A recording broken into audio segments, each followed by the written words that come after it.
Em nome do Pai, do Filho e do Espírito Santo. Amém. Vinde, Espírito Santo, enchei os corações dos vossos fiéis e acendei neles o fogo do vosso amor. Enviai o vosso Espírito e tudo será criado e renovareis a face da terra. Oremos. Ó Deus, que instruístes os corações dos vossos fiéis com a luz do Espírito Santo, fazei que apreciemos certamente todas as coisas segundo o mesmo Espírito e gozemos sempre da sua consolação, por Cristo Senhor nosso. Amém. Amados irmãos, que alegria ter vocês aqui novamente para o nosso quarto domingo da Quaresma, o domingo Letare, o penúltimo domingo do tempo litúrgico da Quaresma e do Advento. No Advento é o terceiro domingo e na Quaresma é o quarto. São domingos de alegria, são os domingos da alegria em que o padre, em algumas paróquias, veste paramentos rosas. É o domingo da alegria, da expectativa, da esperança. Então, no domingo de hoje, nós celebramos o domingo Letare, uma palavra em latim. E no Advento celebramos o domingo Gaudete. Então, hoje, domingo Letare, domingo da alegria em meio à Quaresma. Então, amados, vamos ouvir primeiro a antífona de entrada de hoje, que é muito bonita. Alegra-te, Jerusalém, reuni-vos vós todos que amais. Cheios de júbilo, exultai de alegria vós que estáis tristes, e sereis saciados nas fontes da vossa consolação. Vamos então meditar com Santo Tomás de Aquino, Cristo, que com sua paixão abriu a porta do céu. O fechamento de uma porta é um obstáculo que impede a entrada das pessoas. Ora, os homens estavam impedidos de entrar no reino dos céus por causa do pecado, pois, como diz Isaías, caminhos sagrados chamá-lo-ão, o impuro não passará por ele.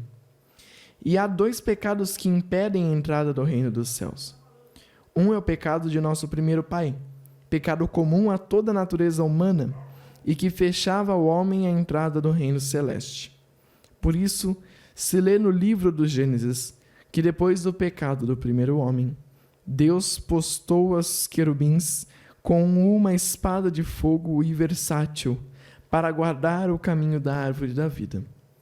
O outro é o pecado especial de cada pessoa, cometido pelo ato pessoal de cada homem. Pela paixão de Cristo, somos libertados não só do pecado comum a toda a natureza humana, em relação à culpa e em relação à dívida da pena, uma vez que Ele pagou por nós o preço, mas também dos pecados próprios de cada um, dos que participam da fé, da paixão dele pela fé, pelo amor e pelos sacramentos da fé. Consequentemente, pela paixão de Cristo foi-nos aberta a porta do reino celeste. E é precisamente isso que nos diz a carta aos Hebreus. Cristo, sumo sacerdote dos bens vindouros, por seu próprio sangue, entrou uma vez para sempre no santuário e obteve uma libertação definitiva. É o que dá a entender o livro dos Números, quando diz que o homicida ali permanecerá, ou seja, na cidade de refúgio, até a morte do sumo sacerdote consagrado com óleo santo. Depois da morte deste, voltará para sua casa. Deve-se dizer que os patriarcas, ao realizarem obras de justiça, mereceram entrar no reino celeste pela fé na paixão de Cristo, segundo o que diz a carta aos Hebreus. Graças à fé, conquistaram reinos, praticaram a justiça. Por ela, cada um deles ficava limpo do pecado, quanto condiz com a purificação da própria pessoa. Contudo, a fé ou a justiça de nenhum deles era suficiente para remover o impedimento proveniente da dívida de todas as criaturas humanas. Impedimento que foi removido pelo preço do sangue de Cristo.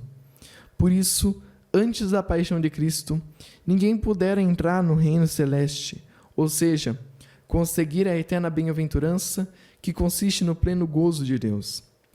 Cristo, com sua paixão, mereceu-nos a abertura do reino celeste e removeu o impedimento, mas pela ascensão, como que nos introduziu na posse do reino celeste. Por isso se diz que já subiu diante deles aquele que abre o caminho. Amados irmãos, O que nós professamos no creio, que Cristo padeceu, foi sepultado, desceu à mansão dos mortos e ressuscitou no terceiro dia. Então essa mansão dos mortos é onde eles ficavam, os mortos ficavam, aguardando que Cristo viesse para retirá-los de lá, para que pudessem ter o céu. Por quê? Porque o céu nos foi perdido pelos nossos próprios pecados e também pelos pecados devidos por toda a humanidade desde o princípio, com Adão e Eva. Desde o pecado, o pecado inicial, né?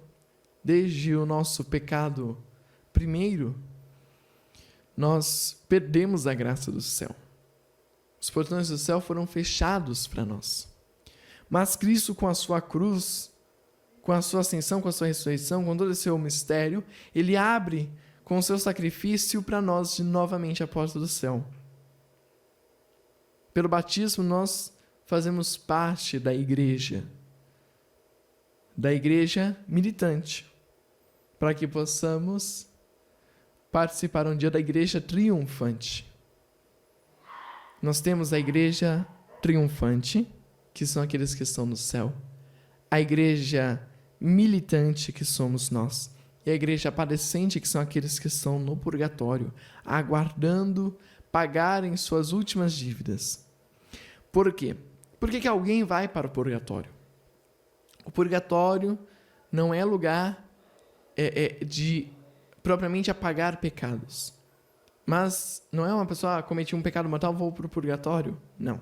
Quem comete pecados mortais e realmente tem a culpa deles, não se confessa, não busca o perdão, ele vai para o inferno. Para o purgatório vão aqueles que tiveram seus pecados perdoados, mas ainda têm penas devidas. Quando alguém comete um crime, por perdoado que seja por aquele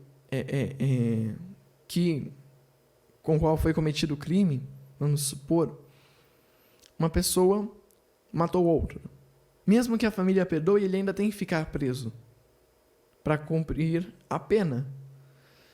Quando nós pecamos, nós somos perdoados, mas nos fica faltando aquela pena que é devida pelo pecado, em que nós podemos apagar tanto no purgatório, quanto aqui nesta vida, com as indulgências que servem. Indulgência não apaga pecado, indulgência ela serve justamente para apagar as nossas penas temporais.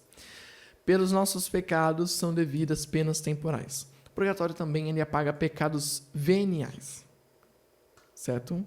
A pena desses pecados veniais. Então, nós não podemos ter contato com Deus lá no céu, participar da comunhão dos santos, se nós não estivermos perfeitos. Então, é que nem quem trabalha em linha de produção pode falar. Tá passando vários produtos ali. Se um tiver com uma imperfeiçãozinha, já não pode passar. Tem que ficar retido. Certo? Tem que voltar para ser trabalhado de novo. Então, só entra no céu aqueles que estão perfeitos. Como ser perfeito? Senão Deus não teria dito, sede perfeitos como vosso... Jesus não teria dito para nós, né? Sede perfeitos como vosso Pai Celeste é perfeito. Então, devemos buscar essa perfeição. Então, se nós não temos pecados mortais, mas temos penas devidas, nós passamos pelo purgatório. Mas todos que estão no purgatório já têm a certeza de que vão para o céu. Então, Cristo, com a sua cruz, ele abre para nós. O purgatório, ele é a ação da misericórdia de Deus. Deus que é tão misericordioso que não quer que, imperfeitos nós, sejamos condenados, mas que tenhamos essa chance de purificar-nos das nossas penas. Porque Deus muito nos ama. Muito nos ama. Então, a cruz de Cristo, ela abre o caminho do céu, o caminho do paraíso. Por isso que é um costume antigo, algumas cidades ainda mantêm esse costume, de que na celebração de finados, geralmente se faz uma procissão da igreja até o cemitério da cidade, E com aquela cruz processional que é carregada, o sacerdote ele bate no portão do cemitério e abre, como símbolo de que a cruz de Cristo, ela abre as portas do paraíso para nós. E é realmente isso, a cruz de Cristo, ela abre as portas do paraíso para todos nós. Então, que nós possamos nos fazer participantes dessa cruz. Como eu venho dizendo nas suas meditações, nós devemos nos fazer participantes dessa cruz, para que nós não sejamos condenados, não nos condenemos, mas que nós possamos participar da igreja triunfante, participar da glória do céu. Mas para isso nós precisamos correr atrás. Tem gente que fala, mas não tem como ir para o inferno, eu não estou fazendo nada para ir para o inferno. Mas quem disse que para ir para o inferno precisa fazer alguma coisa? Você não precisa fazer nada para ir para o inferno. Você precisa fazer as coisas para ir para o céu. Se você não está fazendo nada para ir para o céu, pode ficar tranquilo, o seu lugar no inferno está garantido. Então, nós devemos lutar pelo céu. Não com as nossas próprias forças, mas pela graça de Deus. Por uma vida de oração, por uma vida de santidade, por uma vida de amor aos irmãos.